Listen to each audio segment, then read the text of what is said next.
Hello YouTube, True Crime Tale site here, and everything. My new title, True Crime Tale site, and everything else. That's right. Today I'm going over a story of a woman who had a boyfriend dispute, love mess triangle. I don't know, well, not triangle, but it was a bad relationship. Come on. Hopefully it uploads. Yeah, there it is. Good. Very bizarre case here also. Because whoever did this job was very sloppy and very dumb. But yet, good old law enforcement of the time ruled it as a suicide. Now, her name is Rae Ann Mossor. Sorry if I'm butchering the name. On February 4th, 1986, single shotgun blast ripped through the Roanoke, Virginia neighborhood. When police arrived, they found a woman's body on the ground next to a car. And 20-year-old Rae Ann, was pronounced dead at the scene with a shotgun wound to the chest. M. David Hooper was the chief of police. And, I want to skip all that. Get into the crime. Now, when they questioned Rae Ann's boyfriend, he said that he and her had an argument that ended with her saying, "What do I have to do to prove my love to you?" One of them damn poor questions, poor relationships that end with a tragedy. And if this guy was so saying, "Oh, you need to prove more that you love me," and all this other stupid crap, man, them are the worst people that you could be in a relationship with. You shouldn't have to prove nothing, because if there's something to prove, and that person's demanding it, then there should be no relationship. Nobody in their right mind should be forced to prove their love to anybody. It's either there or it isn't. And with that being said, 3 witnesses said she had threatened to kill herself. Police found no evidence of foul play, and her death was ruled a suicide. Now, I love how people just determine, just because someone says something, that it's a suicide. Now, don't get me wrong. I'm sure there's people that have said, and I've said it, hey, I have tried committing suicide. I should be dead after all the crazy things I did when I was drunk, but, when you're straight and sober and you can understand what you're doing, then right, saying things to hurt people is what you're trying to do, and I'm sure this was what she was trying to do if she did happen to say them words. But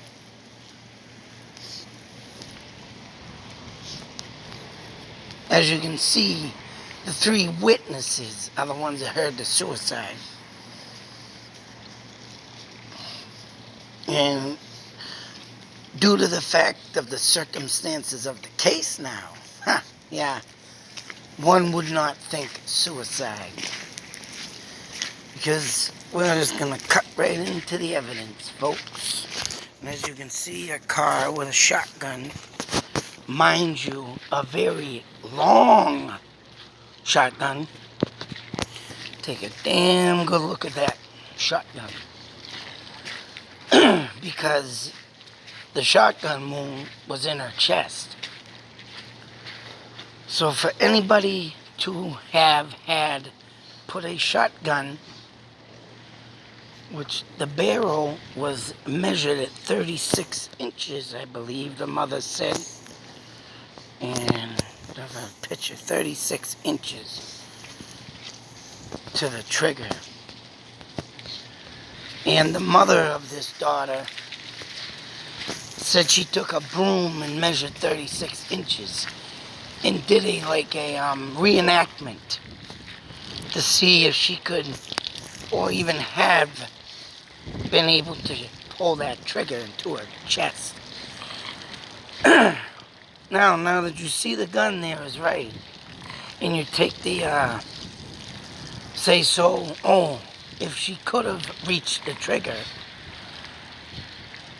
and did shoot herself, one needs to ask the question is, how does a shotgun get laid perfectly on the trunk of a car? And for the police and law enforcement back in the day to rule this a homicide, what a joke. Oh man, what a joke. Because there's no way in effing hell that you could stick a shotgun to your chest and that thing happen to 1 in a million chance drop flat straight onto a trunk of a car. And this right here is the only thing I'm going to speak of in this case. Because if you think about it, and if anybody knows a shotgun kicks you back, and I've owned a shotgun myself, and I've shot a shotgun, and boy, you get a jolt in your shoulder if you don't hold that right. You heard me right, that's right. Everything from experience, folks. So for this gun to fall into position, and even if she used the car to hold the gun to pull the trigger, then there would have been a slight scratch in the paint. Aha! Which there's nothing mentioned of any scratches from the gun or of the paint. There would have been a scuff mark on the handle of the gun also. And that's where I'm leaving this case, right there. Because, for this case to be ruled as a suicide, wow. Once again, poor investigating. Just, we want to get our paperwork done and get home. We don't want to sit here and play with all this stupid nonsense. Them are my thoughts, theories, and ideas on this case. And of course, also the parents didn't believe it was a suicide. I don't think this case has ever been solved. But for whatever reason, this guy went off and shot this girl. Poor soul. I mean, only he can answer that question. And I tell you, man, just to even think about cases like this, it makes me sick to think that people just get away with murder. It's sick. It really is. Now, whether or not if it was a boyfriend or maybe even, someone that was jealous and wanted her, but it's clear to the fact of the matter of what happened that night. Because like I said, that gun laying there like that, I don't know if this is an actual photo, it don't say. And then it says on the trunk of the car, but down here it says trunk was on the hood. So I mean, whoever did this, I don't know if it was the article or the report itself they got for this article. But if that is the case, I'm gonna say the trunk to the hood. What the? Who's covering up what now? Yeah, I like to say that. But all in all, it's just insane how some justice system and some law enforcement just don't give two rats ASSS SSSSSS about people's lives and just want to go home and get over it and done with the case. That's it. It was suicide. She said it. It ain't the first case that's ever been, looked at and said, oh, it was suicide because they said so. You don't go on with what someone says, especially a goddamn witness. No way in holy Christ of America. Go on someone, I'm going to kill myself. Or well, I heard it.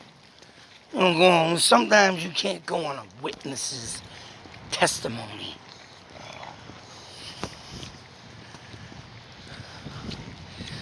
Like I said, in the heat of the moment, sometimes things do get thrown out there that shouldn't have been said. And I think that's what this was in this case. And just because she said them words, that's right. What better way to fake a suicide? But be a stupid dope and lay the gun on the trunk. Yeah, okay. Oh, wait, there would have been either a little dent or scratch marks, scuffs, something. Either on the gun or the trunk. End of story. So this case of murder, to me, is what happened. I don't think this case has ever been solved, but I will put this in the description.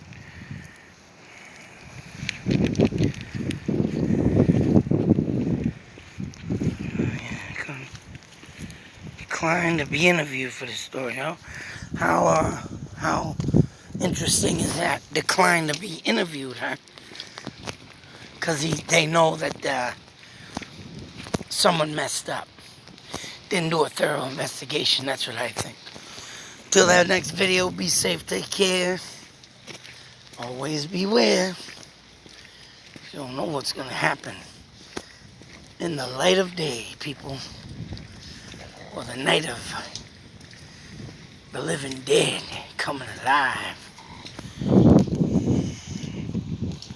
Be safe, everybody. Whoops. Be safe. Now if I can get my little window open.